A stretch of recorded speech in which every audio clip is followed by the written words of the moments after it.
Quiero reiterar la bienvenida a los amigos que nos visitan por primera vez, decirles que son muy bienvenidos a esta comunidad que queremos que la pueda adoptar como su hogar espiritual, porque así vemos este lugar como nuestra casa, como nuestro hogar donde venimos a alimentarnos de la palabra del Señor.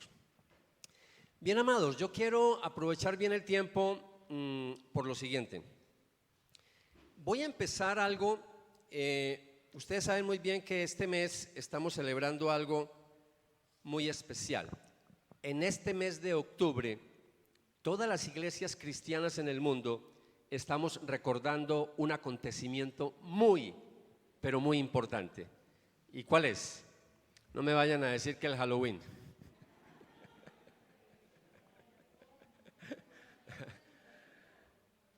El mes de la Reforma Protestante.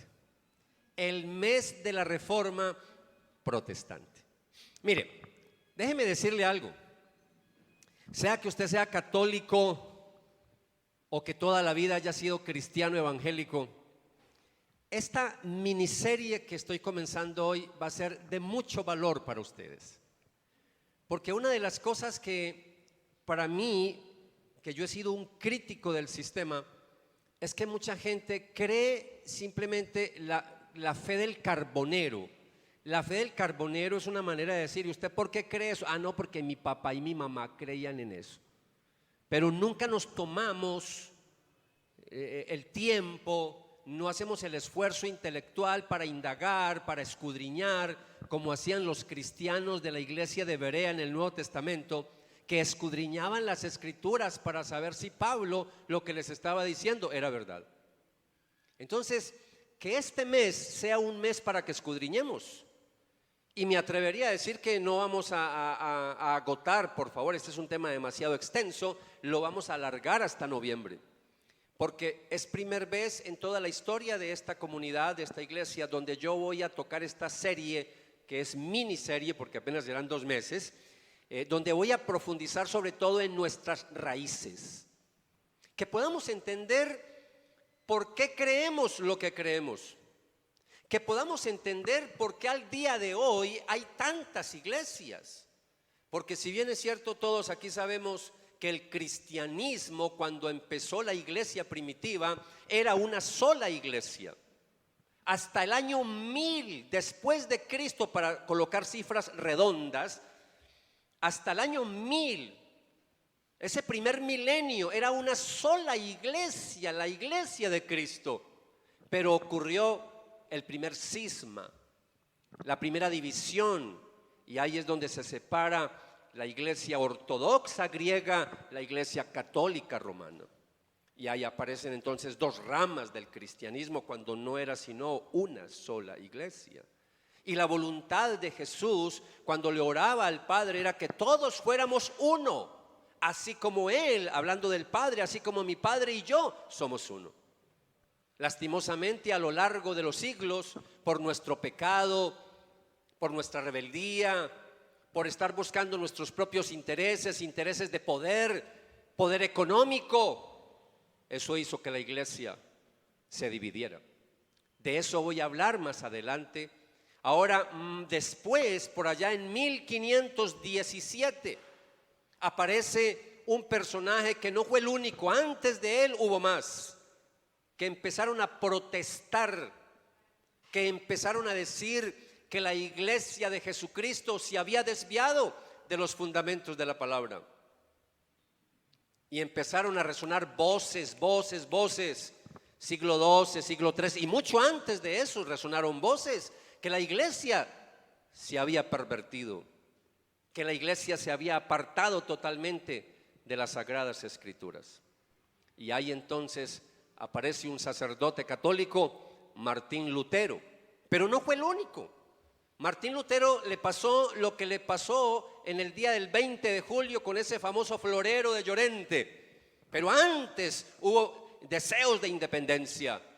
Pero ese movimiento y ese suceso del florero de Llorente estalló la revolución. Eso pasó con Martín Lutero. Cuando Martín Lutero pega las 95 tesis en el castillo de Wittenberg en Alemania, tesis, eran unos panfletos en latín. Y eran panfletos donde desafiaba e invitaba sanamente a teólogos para que debatiera lo que estaba pasando en la iglesia. Martín Lutero nunca se quiso ir de la iglesia, jamás. Pero por último fue excomulgado y declarado como hereje. De eso vamos a hablar más adelante. Hoy apenas es la introducción a esta serie. En el pontificado de Juan Pablo II, después de haber pasado siglos y siglos, le levantaron el calificativo de hereje y lo aceptaron como un hermano más de la iglesia, después de casi 500 años, increíble. Y así ha pasado a lo largo de la historia, hombres y mujeres que fueron acusados de hereje por estar defendiendo la palabra de Dios, ahora ha vuelto otra vez a reconocérsele el valor de lo que hicieron en su momento. Yo no tengo tiempo para profundizar porque esto sería toda una cátedra y sería para otro público y otro ambiente, pero usted puede investigar para que se dé cuenta la influencia de la Reforma Protestante en todo el mundo. Hablar de la Reforma Protestante es hablar de un movimiento que marcó un antes y un después. Por eso nosotros celebramos el 31 de octubre de 1517 como el día de la Reforma Protestante. Ahora en el 2017 pasado cumplimos 500 años de Reforma Protestante. Y eso estalla en Alemania y eso fue como pólvora que se regó por toda Europa porque eso coincidió con la invención de la imprenta con Gutenberg. Y cuando vino la imprenta, entonces todos esos panfletos de teología se diseminaron por toda Europa. Y eso ocurrió el segundo cisma de la Iglesia de Cristo. Y más adelante ocurre otro cisma que tuvo que ver con Inglaterra, que tuvo que ver con un rey que se quería volver a casar y el Papa no le dejó casar, entonces armó rancho aparte. Y aparecen los anglicanos. Entonces hoy por hoy tenemos muchas ramas del cristianismo: católicos, ortodoxos griegos, luteranos, presbiterianos, episcopales, anglicanos, evangélicos, pentecostales, nosotros bautistas. Qué bueno que usted se tome el tiempo durante las semanas que siguen para que conozca los orígenes de nuestra iglesia, para que sepa por qué creemos lo que creemos, por qué somos lo que somos, y también para que en cierta manera entremos en una profunda reflexión teológica.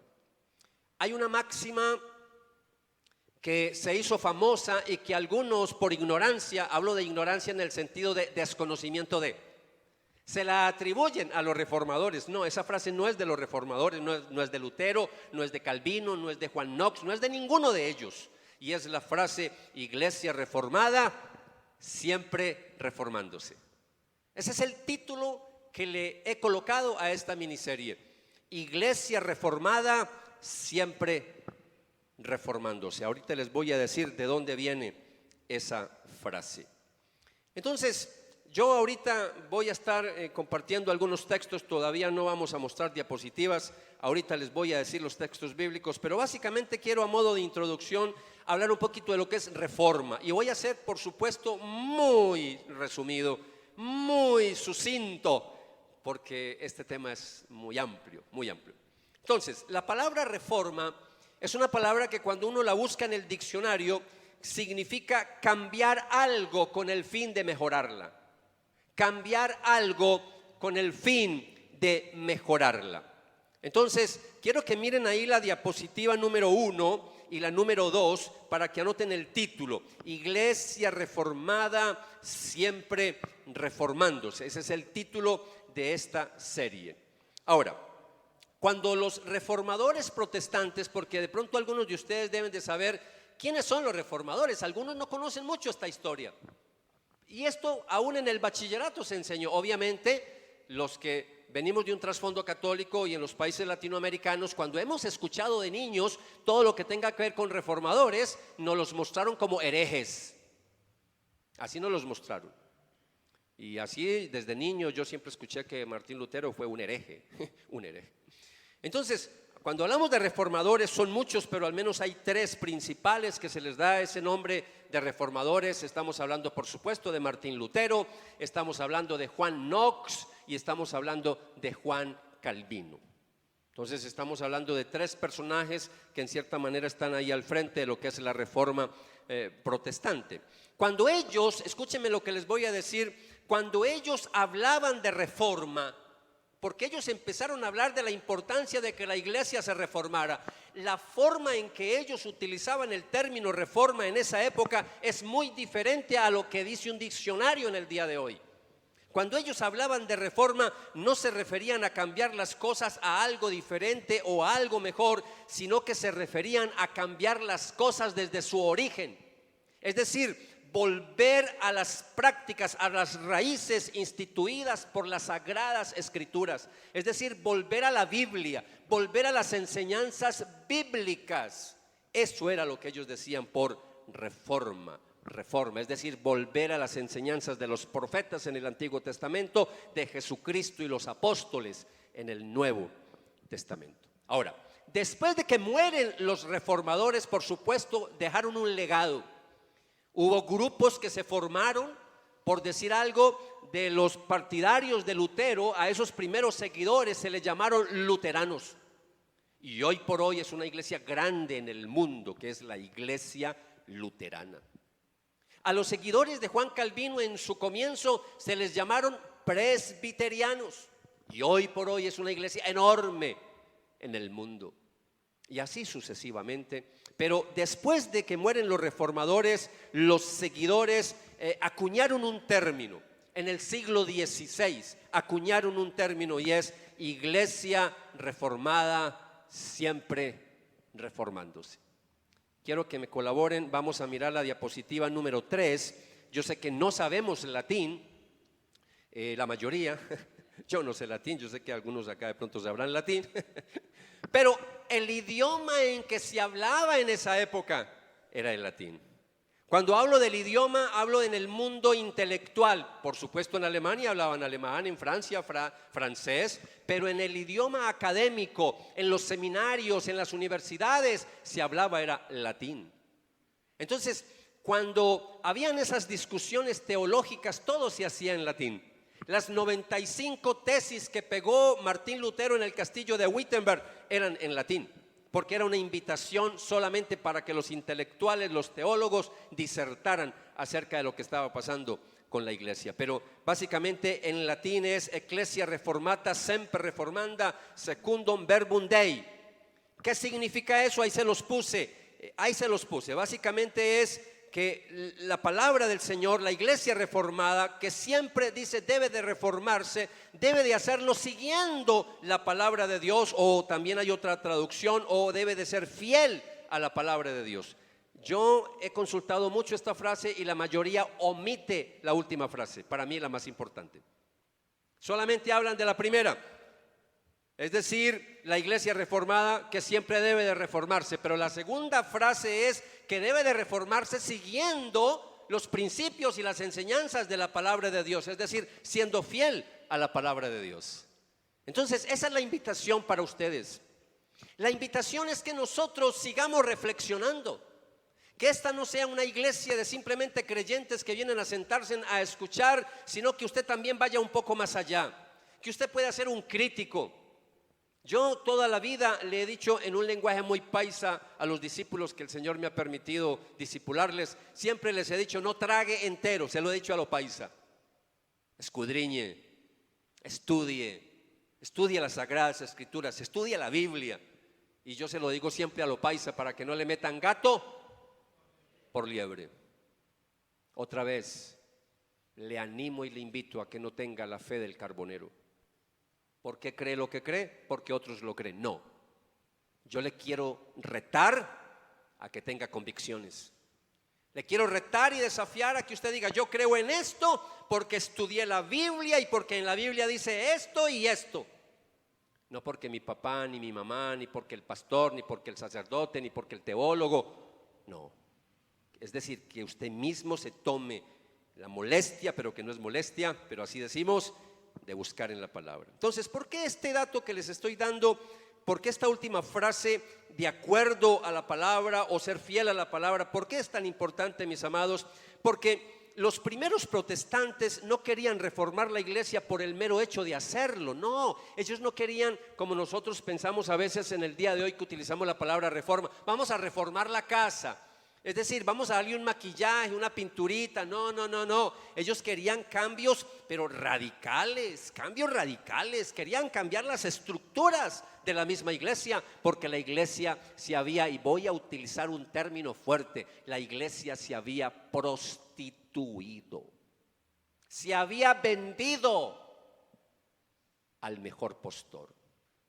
Más adelante les voy a mostrar el escándalo que había en algunos teólogos cuando empezaron los papas y los cardenales y todo el clero a vender indulgencias. Vender indulgencias, es decir, traiga dinero a la iglesia y le damos un documento donde lo acredita que usted va a ser salvo y que lo vamos a sacar del purgatorio cuando muera. Qué negocio el que se formó en la iglesia. Y por eso protestaron algunas personas, por eso se les dio el calificativo de protestantes. Hasta hace poco, obviamente que ese término ya en Latinoamérica casi ya no se usa. Hoy en día el término que se usa mucho para los cristianos evangélicos es cristianos. Los cristianos evangélicos, para diferenciarlos de los cristianos católicos o de los cristianos ortodoxos o de los anglicanos. Entonces, por favor, téngame paciencia porque apenas estoy sentando la base. Hoy no me voy a extender mucho. Hoy solamente voy a sentar una base sobre lo que voy a estar enseñando de aquí en adelante. Solamente quiero decirles varias cositas. Para que una reforma, sobre todo en lo que tiene que ver con doctrina, para que una reforma en la iglesia realmente sea protestante, escúcheme bien, tiene que ser una reforma probíblica. Probíblica. Es decir, que siempre esté la Biblia ahí. No es una reforma, mis amados, si lo que estamos enseñando no tiene bases bíblicas, porque entonces no sería una reforma, sino una deformación de la verdad. O reformamos las cosas o las deformamos. Y lo que necesitamos cada día es pensar si lo que estamos enseñando en nuestra iglesia tiene asidero bíblico. ¿Y usted por qué hace eso? Muéstreme en dónde está en la Biblia lo que usted hace. Eso es lo que yo quiero, mis amados, que lleguemos allá. De esta manera, entonces, yo quiero decirles que queda claro que no es reformarse por el solo hecho de reformarse, sino en la búsqueda de entender lo que el Espíritu Santo nos quiere hacer entender en la palabra del Señor. Tenemos que pedirle a la tercera persona de la Trinidad, al Espíritu Santo, el que nos guía a toda la verdad, que abra nuestro entendimiento, que nos dé sabiduría, que podamos entender por qué nosotros los cristianos evangélicos, por qué nosotros los bautistas no hacemos ciertas cosas que la mayoría hacen en las iglesias. Y no es simplemente por capricho y no es por llevarle la contraria a nadie, sino porque nosotros somos una iglesia que queremos ser 100% bíblica. El apóstol Pablo, cuando uno lo estudia y estudia sus cartas, hay una carta que se cree que fue la última carta que escribió, se cree, algunos piensan eso, yo no estoy muy seguro, pero se cree que fue si no la última, una de las últimas, la carta a los romanos. Y la carta a los romanos es una de las cartas más profundas a nivel doctrinal. Pero me encanta la forma en que Pablo escribe. Los primeros capítulos es doctrina del 1 al 11 y ya del capítulo 12 en adelante es práctica. Es decir, ahora yo sé toda esta doctrina, ahora ¿cómo la pongo? En práctica. Y ahí tenemos entonces un texto que lo hemos recordado en la iglesia, diapositiva número 4, lo hemos recordado muchas veces, que es Romanos capítulo 12, versículo 2. Y no le dice Pablo a los romanos, a los cristianos de Roma, y no se adapten a este mundo, sino transfórmense mediante la renovación ¿de qué? De su mente. Es una invitación a renovarnos, es una invitación a cambiar, a no quedarnos estáticos toda la vida creyendo lo mismo. Miren lo que dice acá: no se adapten a este mundo, sino transfórmense mediante la renovación de su mente para que verifiquen cuál es la voluntad de Dios, lo que es bueno y aceptable y perfecto. Si nosotros queremos saber qué es lo bueno, lo aceptable y lo perfecto, tenemos que ir a la Biblia, tenemos que ir a las Sagradas Escrituras. Es más, este versículo, el término cuando dice transfórmense, que es un término griego que la mayoría conocemos más por una película que por la Biblia. Una película, un libro, la Metamorfosis, ¿cierto? Es metamorfosis el término que aparece ahí, metamorfosis. Metamorfosis es un cambio radical. Y eso es lo que está diciendo a Pablo acá: no se adapten al mundo, sino transfórmense. Hay una versión antigua, la Reina Valera Antigua. La Reina Valera Antigua, si no lo sabía, es la primera Biblia en español que se tradujo de los idiomas, y de esa época que se hablaba en latín, lo tradujeron en español. La primera Biblia, de eso voy a hablar más adelante, hoy solamente se lo menciono.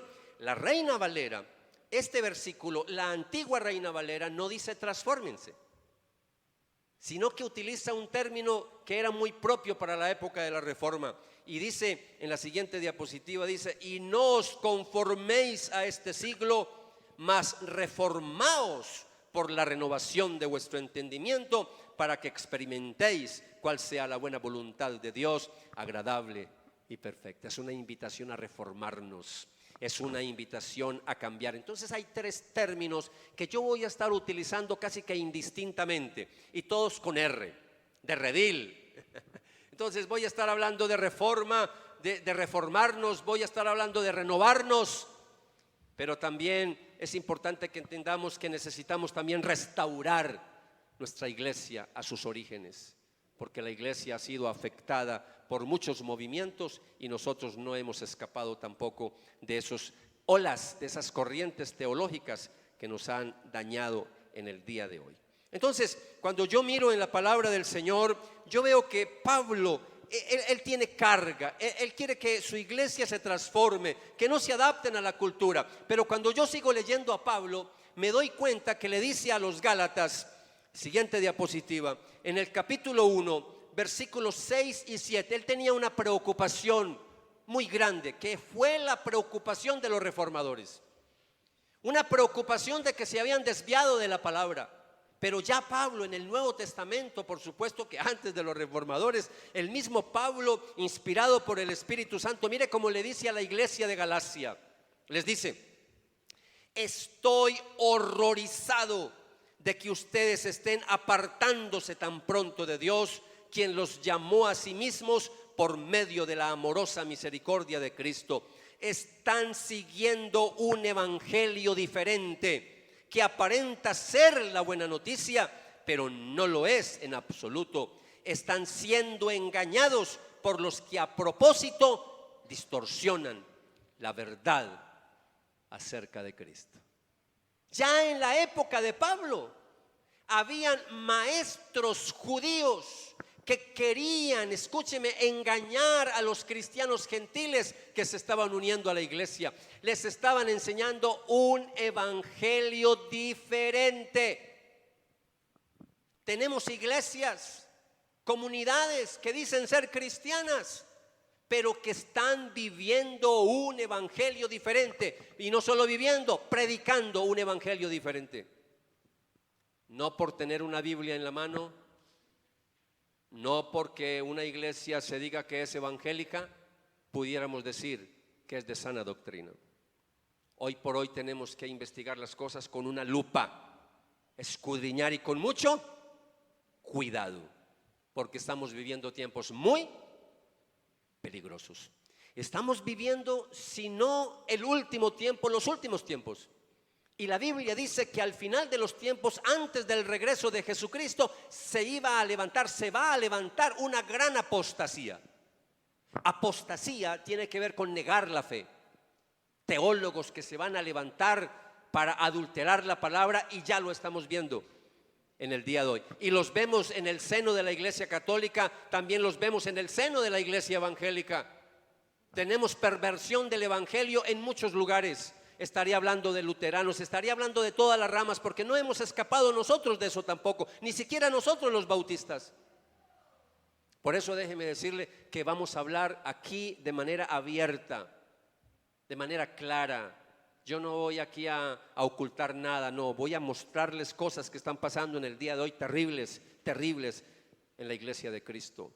Y tenemos que abrir nuestros ojos. Pablo le escribe a los Gálatas que existen falsos hermanos que se introducen en la comunidad a escondidas para espiar la libertad que se tiene en Cristo, para volver a reducirlos a la esclavitud. Y eso es lo que tenemos. Algunas iglesias nos quieren esclavizar con sus enseñanzas que no están ajustadas a la Biblia. Nos quieren encadenar con sus enseñanzas. Y la invitación que les hago es: en el día de hoy tenemos que romper con esas estructuras humanas. Tenemos que romper con toda enseñanza que no sea bíblica. Así diga que es reformada, así diga que es histórica, así diga que es ortodoxa. Si no está en la Biblia, si no me demuestra por las Sagradas Escrituras que eso es bíblico, no lo acepto. Y esa es la invitación que les hago. No acepten ninguna enseñanza que no esté fundamentada en las Sagradas Escrituras. A la iglesia de Galacia, en el capítulo 2, avanzando en el discurso, Pablo le dice a los de Galacia, dice: incluso esa cuestión surgió solo a causa de unos supuestos creyentes, en realidad falsos, que se habían infiltrado entre nosotros. Se metieron en secreto para espiarnos y privarnos de la libertad que tenemos en Cristo Jesús, pues querían esclavizarnos y obligarnos a seguir los reglamentos judíos. Amados, Pablo se enfrenta a personas que pretendían que los creyentes gentiles adquirieran las prácticas judías, y esa fue la discusión que mantuvo fuertemente aún con el apóstol Pedro. Pero más adelante, siglos después, la iglesia se vio amenazada ya no por los judíos. Escucha esto que le voy a decir. Yo no puedo hablar de todo en detalle porque esto es algo que se enseña en historia del cristianismo. Eso es un seminario que puede durar 6 meses. Yo no tengo tiempo para eso. Solamente decirles que la iglesia siglos después ya no se vio enfrentado con los judíos, sino dentro de la misma iglesia, dentro de los mismos cristianos, empezaron a adoptar prácticas paganas, prácticas que no tenían nada que ver con la Biblia. Y poco a poco la iglesia se fue desviando. Y eso es lo que empezó a levantar dentro de la iglesia, que no había sino una sola. Se llamaba católica. La iglesia se llamaba católica porque es que la palabra católica, si no lo sabía, significa universal. Nosotros también somos católicos porque pertenecemos a la iglesia universal, pero no somos romanos porque nosotros no seguimos las autoridades romanas, eclesiásticas. Nosotros venimos de herencia protestante, nosotros somos bautistas. Y por eso quiero decirle que la iglesia se vio enfrentada a todos estos movimientos que empezaron a desviarse, que querían esclavizarnos con otra serie de enseñanzas. Y ahí es donde empiezan unos movimientos que después voy a hablar, grupos pequeños que se levantaron en contra de lo que estaba pasando. Sobre todo voy a hacer mucho énfasis, escúcheme lo que le voy a decir para que usted vea la importancia de la reforma protestante, que es algo que lo voy a profundizar después. Pero hoy, en esta introducción o inducción, como lo quiera llamar, déjeme decirle algo si no lo sabía. La Biblia, en la época de Jesús, en el Nuevo Testamento, el idioma que se hablaba comercialmente era el griego. Y se hablaba un griego que se llamaba griego koiné. Y todo el Nuevo Testamento se escribió en griego. Pero obviamente que lo que se hablaba en Roma, que era el imperio, era latín. El latín. Entonces hubo un teólogo que quería que la Biblia llegara al pueblo. ¿Sabe cómo se le llamaba en esa época? Al vulgo. Que llegara al vulgo con B pequeña, al vulgo, es decir, al pueblo. Y entonces tradujo la primer Biblia del hebreo del Antiguo Testamento y el griego del Nuevo Testamento lo tradujo al latín, para que todos pudieran entender la Biblia, pudieran entender la palabra del Señor. Y apareció la Vulgata Latina con San Jerónimo. San Jerónimo, un teólogo, y aparece la traducción, la Vulgata Latina. Pero ojo, sorpréndase de lo que le voy a decir. Eso fue en un momento donde la gente hablaba latín. Pasaron los siglos, pasaron los siglos, pasaron los siglos, y el latín desapareció. Ya no se hablaba, solamente se hablaba en las universidades. La gente ya adoptó sus propios idiomas, pero la gente seguía con la única Biblia en latín. Increíble, mis amados, las misas que se daban en esa época en la iglesia eran en latín. Y escúcheme lo que le voy a decir para que se sorprendan jóvenes que me están escuchando, que no conocen a veces un poco el trasfondo y la historia. Es increíble saber que hasta el siglo pasado, escúcheme lo que le estoy diciendo, en el siglo pasado todavía se daban misas en latín. Y se daban de espaldas. La Biblia no se leía en el idioma del pueblo porque a la iglesia no le interesaba que la iglesia conociera la palabra de Dios. Mire, yo soy de Shakira para atrás, pero no soy tan viejito. A mí no me tocó eso, pero sí mi papá me contaba lo que pasaba. Pero a mí sí me tocó levantarme de adolescente escuchando que si uno leía la Biblia se volvía loco, porque a la iglesia no le interesaba que entendiéramos la Biblia. Y ahí es donde entonces ocurre algo grandioso por la soberanía de Dios. En el Concilio Vaticano II permiten que la Biblia llegue al idioma del pueblo, y en la Iglesia Católica se empieza a permitir que se lea la Biblia. Escúcheme, hasta apenas el siglo pasado, increíble, siglos y siglos de ignorancia frente a la palabra. Ignorancia frente a la palabra. Recuerdo que las primeras versiones que se escribieron en español en la Iglesia Católica que se conocieron, la Torres Amat y después la Nácar Colunga. Teólogos católicos que querían que la Biblia la conociera el pueblo. Pero mucho antes en la historia, monjes, sacerdotes querían que la Biblia la conociera el pueblo, pero el prelado, las autoridades arriba, nunca dejaron. ¿Y saben, mis amados, qué hicieron los reformadores? Si usted estudia cada uno de ellos, la insistencia de ellos era que la Biblia llegara al idioma del pueblo. Y por eso es que con Martín Lutero, alemán, tenemos la primera Biblia que se traduce al alemán por Martín Lutero. Y más adelante llega toda esa influencia a Casiodoro de Reina y Cipriano de Valera, otros dos teólogos, y entonces traducen la primera Biblia en español, la Reina Valera, en honor a dos teólogos, Casiodoro de Reina y Cipriano de Valera. De eso vamos a hablar más adelante, pero déjeme simplemente ambientar lo que les estoy diciendo para que sepa que vamos a hablar de cosas muy interesantes en esta miniserie. Cosas que nos enseñan desde los púlpitos, lo dejan para los seminarios, para los institutos. Esto lo tiene que saber la iglesia. Las ovejas tienen que saber esto. Mire, amados, lo que pasó con la iglesia a medida que fue pasando los siglos, la iglesia se fue pervirtiendo, había hambre de poder.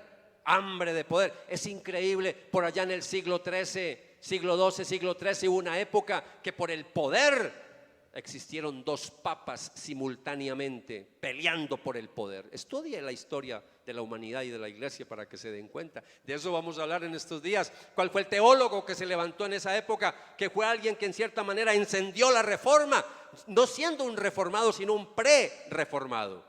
De él vamos a hablar más adelante. Yo lo que quiero decirles es que el principio de la reforma es ver una iglesia siempre reformándose, pues obviamente eso no se dio todas las veces. Las iglesias herederas de la reforma protestante a veces nos hemos encargado de fosilizar ideas, de fijar criterios teológicos que a veces consideramos inamovibles. inamovibles. No, es que esto es los 5 puntos, esto es inamovible. ¿Cómo que inamovible? Lo único que es inamovible es la palabra de Dios. Cielo y tierra pasarán, mas tus palabras no pasarán. Y entonces ahí tenemos, mis amados, cada iglesia según su tradición. Entonces ahí tenemos muchas prácticas dentro de la iglesia. Mire, lo digo con vergüenza, pero tengo que decirlo, qué pena con muchas personas que quieren ver una iglesia unida, pero no la ven unida. Nuestra iglesia está fracturada, está fraccionada, en el mundo está hecha a pedazos. La iglesia es una colcha de retazos. Yo recuerdo mi mamá, cuando yo era pequeñito, yo recuerdo que ella hacía unas colchas de cuadritos, y era retazos, y las unía, eso queda todo bonito, una colcha de retazos. De ahí viene la metáfora. La iglesia parece una colcha de retazos. Tenemos 50,000 iglesias regadas por todo el mundo y cada uno dice creer la verdad. Uno habla con Julano y dice: nosotros tenemos la pura verdad. Cada uno quiere defender la pura verdad. Qué vergüenza que la iglesia esté dividida de esa manera, pero esa es la realidad, mis amados. Cada iglesia, según su tradición, en mayor o menor medida ha hecho esto, llámese presbiteriana, anglicana, luterana, bautista, católica, como se quiera llamar. Hay un fenómeno que yo quiero ser honesto con ustedes en los movimientos históricos, en los movimientos que se dan en el mundo, que consiste en que después de comenzar con una actividad, de pronto se manifiesta una reforma como la que pasó en la Reforma Protestante. Cuando hay esos movimientos históricos, después del movimiento, después de estallar la Reforma, poco a poco lo que pasa es que se va institucionalizando hasta perder casi toda flexibilidad y son grupos que se vuelven rígidos. Alguien escribió que a veces es un estado senil de arteriosclerosis institucional. Qué palabra tan fuerte. Y ahí tenemos en el día de hoy instituciones teológicas rígidas. No hay lugar a la reflexión. O usted se ajusta a lo que dice acá o se va. Amados, esta es una iglesia que yo quiero invitar a que reflexionemos teológicamente. Que sea una iglesia donde escudriñemos las Sagradas Escrituras. Yo vengo desafiándoles hace muchos años que ustedes no se vuelvan solamente lectores de la Biblia, que se vuelvan estudiantes de la Biblia. Por eso es que algunas personas se dejan enredar por sectas falsas. Los coge un mormón, los coge un testigo de Jehová y les da 3 vueltas. Porque usted no conoce la Biblia. Si conociera la Biblia, olvídese que no le dan 3 vueltas. Yo he tenido que hablar muchas veces, y no ahora de pastor, no, cuando era creyente, una oveja como ustedes, no había estudiado en el seminario. Muchas veces me tocó sentarme con personas de sectas falsas para mostrarles lo que dice la Biblia. ¿Por qué? Porque me enseñaron que había que escudriñar las Sagradas Escrituras. Amados, yo sé que estoy hoy un poquito teológico y ladrilludo. No es la clásica predicación que usted me escucha cada 8 días. Yo predico de otra forma. Hoy me están escuchando, pero amados, es que yo tengo que estar en sintonía con lo que estamos celebrando. Estamos celebrando 504 años de la Reforma Protestante. Y tengo que invitarlos a que profundicemos, porque esta reforma tiene que ir un poco más allá, mis amados. Tiene que hacer algo en la vida de nosotros, nos tiene que invitar al diálogo. Ser iglesias herederas de la reforma en este tiempo implica animarnos a pensar diferente, a reconocer nuestros errores, pero también nuestros temores, y a seguir en la búsqueda de la fidelidad de la palabra del Señor. Tenemos que ser una iglesia celosa por la palabra, celosa, y hablo de un celo bueno, celosa por escudriñar la Biblia. Me da tristeza cuando la gente se pasa de iglesia a iglesia simplemente que porque las canciones son muy bonitas, simplemente que porque no, es que yo me sentí bien. No, eso no es porque si me sentí bien. No, si nos vamos a cambiar de iglesia, que sea por cosas más profundas, que yo pueda discernir y decir: es que en esta iglesia donde estaba me estaban predicando un evangelio diferente. Ese no era el evangelio de Cristo, porque me estaban enseñando esto y esto y esto. Estoy buscando un evangelio verdadero, una iglesia donde se predique la verdad, y que cuando usted se pase, sepa por qué se pasó. Me aterra cuando la gente se pasa por pasarse. No es que yo allá sí siento la presencia del Espíritu. Siento. ¿Cómo que siento? Esto no se trata de si siento o no siento. Esto se trata de si estamos en la verdad o no estamos en la verdad. Entonces es mi deseo como pastor, estoy orándole al Señor para que sea el mismo Espíritu Santo que inspiró, que iluminó sobre todo a los reformadores y a los prerreformadores, porque yo voy a hablar de los prerreformadores, porque me da mucha tristeza que solamente se piense en esta época en Martín Lutero, en Calvino y en Juan Knox, y se olvidan de otros personajes que fueron los que inspiraron a Martín Lutero. Voy a hablar de ellos, porque al que honra, honra. Voy a hablar de ellos en esta miniserie. Y estoy orando al Señor para que también a nosotros nos ilumine, que el Espíritu Santo abra nuestro entendimiento para que nosotros como Iglesia Bautista, nosotros como Redil Norte, sigamos en esa búsqueda de la fidelidad del Señor. Que lo que hagamos acá, que aún más, que analicemos la liturgia. Yo de aquí en adelante, escúcheme líderes, yo quiero tener de aquí en adelante espacios de reflexión. Que podamos tener algunas tertulias, que podamos hacer una invitación acá. Yo sé que todos no van a venir porque o no pueden o no quieren, porque yo soy realista, estas cosas no convocan mucho, pero me gustaría aquí tener algunos espacios de tomarnos un café. Venga, este es un tema que quiero que lo toquemos. Liturgia, que hablemos cómo cantamos al Señor, cómo está estructurada el culto, cómo son los momentos en que adoramos en la iglesia, cómo es el estilo de predicación que hacemos acá, que podamos mirar cantidad de temas, que podamos evaluar, que podamos hablar entre nosotros. Esa es la invitación. Y por eso ya a modo de aplicación, porque sé que hoy estoy muy ladrilludo y algunos ya se me están durmiendo, entonces a modo de aplicación quiero dejarle dos cositas, dos invitaciones. ¿Están conmigo? La primera invitación: sería bueno que en estas semanas de octubre, que estamos recordando la Reforma Protestante, ¿por qué no piensa y se va ahora para su casita o mañana y esta semana? Revise sus prácticas de fe, revise sus creencias de fe y trate de mirar y de reflexionar qué prácticas en cuestiones de fe estamos llevando a nivel personal o en nuestros hogares que de pronto no tienen mucho sustento ni fundamento bíblico. Le animo a reflexionar, porque a veces hacemos cosas sin reflexionar, porque por siempre la hemos hecho. Ahí venga, ¿y usted por qué hace ese ritual? Bueno, ¿cierto? Entonces la idea es que reflexione si lo que está haciendo tiene fundamento bíblico o no, si está basado en la palabra del Señor o no.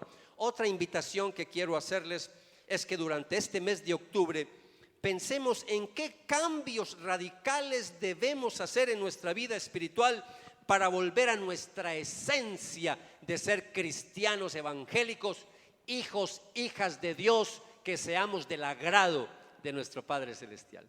Que cuando nuestro Padre Celestial nos mire, cuando Él dice estoy buscando adoradores que me adoren en espíritu y en verdad, y Él no está pensando aquí solo en cantar. Adoradores, estamos hablando es que le entreguen su corazón a Él, no solo cantar. Estoy buscando adoradores que me adoren en espíritu y en verdad. Entonces la invitación es, en este mes de octubre, piense un poquito qué cambios el Espíritu Santo me está llevando. Hace rato me está diciendo que debo de cambiar. ¿Cuáles son los cambios? En mi hogar, como matrimonio, padres, hijos, en la empresa, en donde trabajo, en donde laboro. ¿Qué cambios debo de hacer en mi vida? Yo solo he querido hoy, amados, hacer una pequeña introducción, porque vamos a estar adentrándonos en unos temas muy, pero muy interesantes. Sobre todo les voy a mostrar cuáles fueron las enseñanzas que la iglesia, la única que había en esa época, enseñaron, que causó repudio de muchos teólogos porque se habían desviado de la palabra del Señor. Y para que sepan por qué estalló la Reforma Protestante, y el resto es historia hasta el día de hoy. Ahí donde está, por favor, le invito a que incline su rostro, tenga un momento de oración, de reflexión, de meditación, y quiero que nos presentemos delante del Señor en esta noche. Padre, primero muy agradecido que me permite comenzar esta miniserie que la hemos llamado la Iglesia Reformada, siempre reformándose. Señor, ayúdanos a entender realmente qué significa esa expresión y lo que realmente significó en la vida de los seguidores después de los reformadores. Señor, ayúdanos a entender que somos una iglesia bíblica, cristocéntrica, bibliocéntrica, pero ayúdanos a entender que hacemos parte de un sistema, de una cultura, y muchas veces nos hemos acomodado simplemente a tradiciones, enseñanzas que nos han transmitido de generación en generación, pero que no tienen asidero bíblico. Ayúdanos a nosotros también como bautistas a depurarnos, a reflexionar. Y si encontramos que tenemos alguna práctica en nuestra iglesia que no es bíblica, que nos des la suficiente flexibilidad, una mente abierta para poder cambiar. Señor, gracias por este tiempo. Ahí donde estás, antes de que cantemos, ahí donde está, por favor, yo quiero que se presente ante el Señor. Preséntese ante el Señor un momento. Hable con Él. El Señor nos está llamando a ser fieles a su bendita palabra. La palabra de Dios es la que transforma, la palabra de Dios es la que cambia. Ella es la que nos enseña, la que nos corrige, la que nos edifica, aún la que nos redarguye, la que nos instruye a todo lo bueno. Le invito a que entonemos un cántico que es una oración cantada. Una oración cantada como aplicación a lo que hemos escuchado en esta noche. Cantemos, cantemos.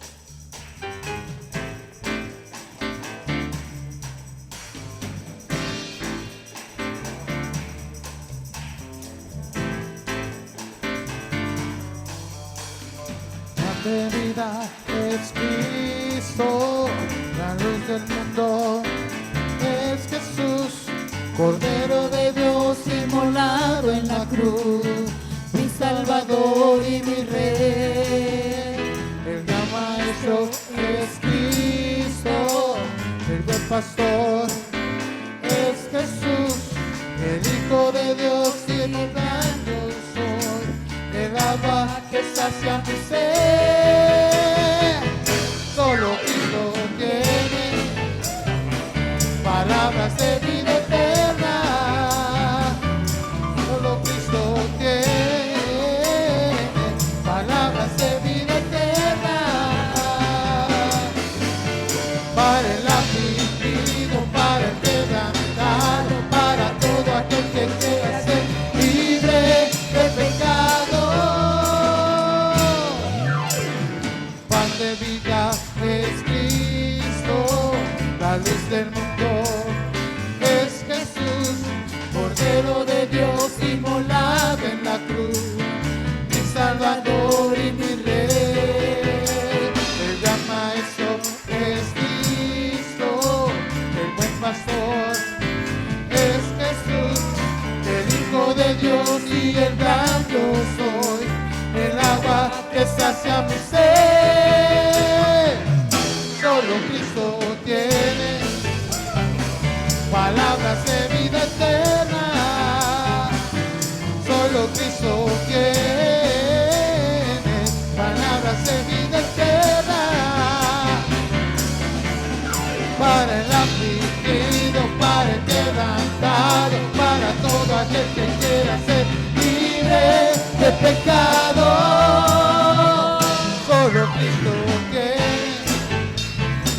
palabras de vida eterna.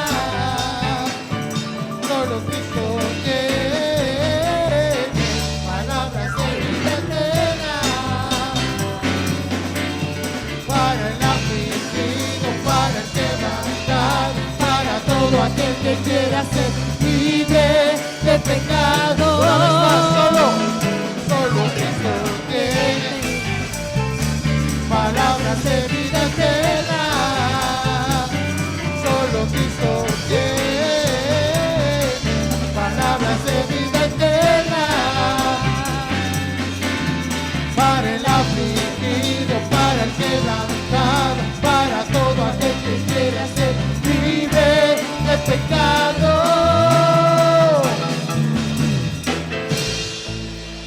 Amén. Dele ese fuerte aplauso al Señor. Fuerte ese aplauso para el Señor. Fuerte ese aplauso. Señor, esta es una ofrenda de aplausos para ti.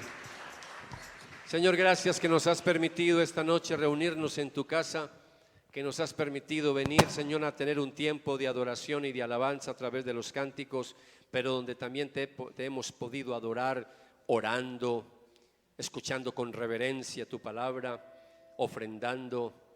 Pero, Señor, que en este momento la mejor adoración sea que nosotros tengamos el deseo siempre de poner en práctica tu preciosa palabra, que estemos dispuestos a obedecer, Señor. Así que permítanos durante este mes o el tiempo que nos lleve esta serie reflexionar, Señor, en hombres y mujeres que aportaron su granito de arena para que la iglesia saliera de esa oscuridad teológica, esa oscuridad frente a la palabra, y volvieran otra vez a sus raíces, al evangelio puro de Jesucristo. Señor, ayúdanos a reflexionar en nuestra herencia reformada, en nuestra herencia protestante. Señor, tenemos mucho que deberle a esos hombres y a esas mujeres que trabajaron incansablemente para que tu palabra fuera traducida a nuestros propios idiomas, para que pudiéramos conocer las sagradas escrituras. Señor, ayúdanos a seguir adelante y ayúdanos a tener un celo santo y sagrado por tu palabra, Señor. Danos celo por tu palabra, que nosotros trabajemos por la fidelidad de tu palabra, Señor. Que nosotros cada día nos esmeremos y nos esforcemos para que en nuestra iglesia solo hagamos lo que es bíblico y solo creamos lo que esté respaldado por tu preciosa palabra. Ahora llévanos a nuestros hogares con esa hermosa bendición que siempre te pedimos, y que esa bendición se extienda a nuestros seres queridos, que sea la bendición del Padre, que sea la bendición del Hijo y que sea la bendición del Espíritu Santo. Amén, amén y amén. Dele el aplauso al Señor.